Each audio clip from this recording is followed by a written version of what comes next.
எல்லாமே விதின்னு சொல்றீங்க. நம்ம லைஃப்ல நடக்க போறது எல்லாமே முன்கூட்டி தீர்மானிக்கப்பட்டது, அந்த விதியின் படி தான் நடக்குது அப்படின்னு சொல்றீங்க. ஸோ ஜோதிடங்கிறது உண்மையிலே எதற்காக அப்படின்னு பார்த்தீங்கன்னா, லைஃப்ல முன்னக்கூடிய நடக்கக்கூடிய விஷயங்களை தெரிஞ்சுக்கக்கூடிய ஒரு சுவாரஸ்யம் இருக்குல்ல. நம்ம லைஃப்ல என்னென்னலாம் நடக்கணும், அப்படி நடக்க போகுது அப்படிங்கிற ஒரு சுவாரஸ்யம். அதுவும் ப்ளஸ் ரொம்ப கடினமான காலகட்டத்தில் இருக்கீங்க. அப்போ அந்த கடினமான காலகட்டம் எப்போ மாறும் அப்படிங்கிறது.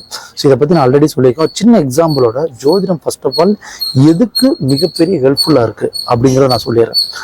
உண்மையிலே நடந்த சம்பவம் இதை நான் சொன்னேன்னா உங்களுக்கு புரிஞ்சுப்பீங்க எதுக்காக அப்படின்னு. ஸோ நீங்கள் எல்லாருமே இந்த உலகத்தில் இருக்க மோஸ்ட் ஆஃப் த மனிதர்கள் மண் ஆசை, பெண் ஆசை, பொன் ஆசை, இந்த 3 உடையவங்க தான். ஒருத்தர் பார்க்க வர்றாருன்னு வைங்களேன், அவருக்கு நான் என்ன சொல்கிறேன்னா, 3 மாதத்து காலகட்டத்துக்குள்ள உங்களோட பழைய காதலியோ இல்லை ஒரு நீங்கள் ஆல்ரெடி வாழ்க்கையில் பழகின ஒரு நபர் திரும்ப உங்களை தேடி வரப்போகிறாங்க. ஒரு பெண், நீங்கள் ஆணாக இருக்கீங்க, இல்லை நீங்கள் ஒரு பெண்ணாக இருந்தால் ஒரு ஆண், உங்களை தேடி ஒரு நபர் வரப்போகிறாங்க. அவங்க திரும்பி உங்கள் கூட வாழணும்னு ஆசைப்பட்றாங்க, உங்கள் கூட உறவுகளில் இருக்கணும்னு ஆசைப்பட்றாங்க அப்படின்னு வச்சுக்கோங்க. ஆனால் நீங்கள் ஒரு ஃபேமிலி லைஃப்பில் இருக்கீங்க. நீங்கள் ஃபேமிலி லைஃப்பில் இருக்கீங்க, உங்களுக்கு குழந்தை இருக்குது, உங்கள் ஃபேமிலியோட லைஃப் பார்த்துட்டு போயிட்டுருக்கீங்க. ஆனால் உங்களோட லைஃபோட ஃபேட், விதி வந்து இந்த மாதிரி இருக்குது. நீங்கள் உறவுகளில் இருக்கும்போதே மறுபடியும் உங்களை தேடிய, நீங்கள் போகவே இல்லை, ஆனால் உங்களை தேடிய ஒரு உறவு வருது. இதை வந்து இப்படின்னு ஒரு அமைப்பு இருக்குது. இதை வந்து ஒரு ஜோதிடர் வந்து உங்களுக்கு ஒரு அஸ்ட்ராலஜி ப்ரிடிக்ட் பண்ணி சொல்லிடுறாருன்னு வைங்களேன்.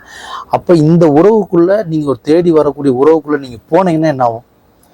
நீங்கள் ஆல்ரெடி உங்களுக்கு ஒரு ப்ரிடிக்ஷன் படி ஒரு அஸ்ட்ராலஜர் சொல்லிட்டார்.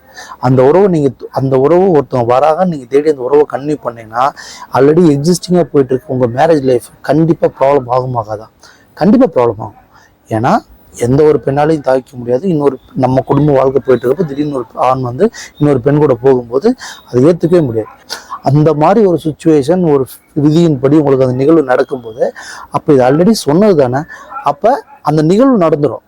அதான் விதி. அந்த விதியை யாராலையும் மாற்ற முடியாது. ஆனால் உங்களுக்கு அந்த பர்டிகுலர் டைமில் அந்த அறிவை வச்சு, அப்போ இது ஆல்ரெடி ஏற்படுன்னு சொன்னதானே, அப்போ நீங்கள் ஒரு அறிவை ப்ராப்பராக யூஸ் பண்ணிங்கன்னா, ஓகே இது ஆல்ரெடி நடக்குன்னு சொன்னது தானே, இந்த உறவை நம்ம கண்டினியூ பண்ணால், அந்த உறவை தொடர்ந்தோம்னா நம்ம குடும்ப வாழ்க்கை வேஸ்ட்டாக போயிடும் அப்படின்னு நீங்கள் சுதாரிச்சுக்கிட்டு, இல்லை இந்த விதம் வந்து நம்ம வந்து மேற்கொண்டு இந்த உறவை தொடர வேண்டாம், உங்கள் லைஃப்பை நீங்கள் பார்த்துட்டு போங்க, இல்லை அசா ஒரு ஃப்ரெண்டாக இருப்போம் அப்படின்னு நீங்கள் சொல்லக்கூடிய ஒரு தெளிவு உங்களுக்கு இந்த ஜோதிடம் மூலியமாக தான் கிடைக்கும்.